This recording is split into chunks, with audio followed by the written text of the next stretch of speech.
सामने से प्रपोजल आया मेरे पास। नाम ले रही हूँ सॉरी बट दोस्तों डिम्पल सिंह का पॉडकास्ट का एक क्लिप आया है जो मैंने इस वीडियो में लगाया हुआ है। इंटरव्यू का टीजर आया है जो पॉडकास्ट निधिया का यूट्यूब चैनल पे आने वाला है।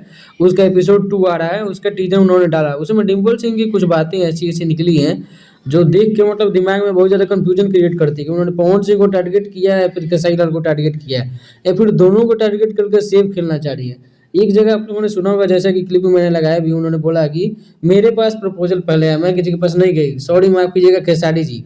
तो खेसारी लाल यादव का यहाँ पे उन्होंने नाम लिया। और कुछ दिनों सब देख रहे होंगे कि 6 महीने से, उसके पहले पवन सिंह के साथ काफ़ी गाने इनके आते थे, काफ़ी करीबी दिखती थी। और अभी जो है 6 महीने से जो खेसारी लाल के काफ़ी करीब दिख रही हैं, बहुत सारे गाने, लाइव वीडियो और हर चीज़ में खेसारी लाल के साथ तो दिखाई दे रही हैं। लेकिन इस इंटरव्यू के आ जाने से, इसका जो टीजर है इसके आने से बहुत ज़्यादा कन्फ्यूजन दिमाग में आ जाता है। उन्होंने ऐसी-ऐसी बातें बताई हैं, जैसे कि उन्होंने बोला है कि टिकटॉक वाली लड़कियाँ आती हैं और कॉम्प्रोमाइज़ करके फ़िल्मों में जो है घुस जाती है, हम लोग से ऐसा नहीं होगा, ये वो टीचर बहुत सारी बातें उन्होंने बोली हैं।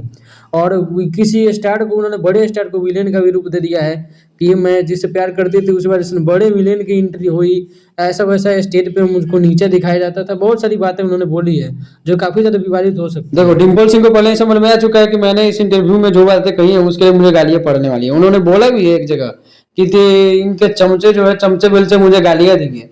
तो खैर तुम्हारे भैया के कहने पे कोई स्टार नहीं बन जाता है कि औकात भूल गई है, ये वो बोलेंगे उनके चमचे बेलचे। तो तुम्हारे भैया के कहने पे किसी के अंदर से एक्टिंग नहीं निकल जाएगा जब तक कोई एक्टिंग नहीं करना चाहता है। तो भाई किस चीज का घमंड है डिम्पल सिंह को, इस तो समझ में नहीं आ रहा है। खैर एक कहावत है, विनाश काले विपरीत बुद्धि। देख रही है जो जो एक्ट्रेस लाइन में इंटरव्यू दे रही है और चमकना चाह रही है, उसके बाद कुछ भी नहीं हुआ, तो इनको भी यही चूल मचा हुआ है। खैर इंटरव्यू आने के बाद बात करते हैं। अब सबसे बात कर लें पॉडकास्ट कब आ सकता है। तो दोस्तों पहला पॉडकास्ट जो था 5 दिन पहले टीजर आया था, 5 दिन के बाद जो है उसका पूरा एपिसोड आया था। तो इसका भी आज टीजर आया, तो 5 दिन के बाद या फिर इसके अंदर में ही आने का संभावना, ये मेरा अनुमान है। लेकिन अब क्रिएटर जानेंगे कि कब अपलोड करते हैं। निधि जगह यूट्यूब चैनल है वो, पर जब अपलोड करें तो चैनल से जुड़े रहिए इसी तरह के अपडेट्स के लिए। Thank you.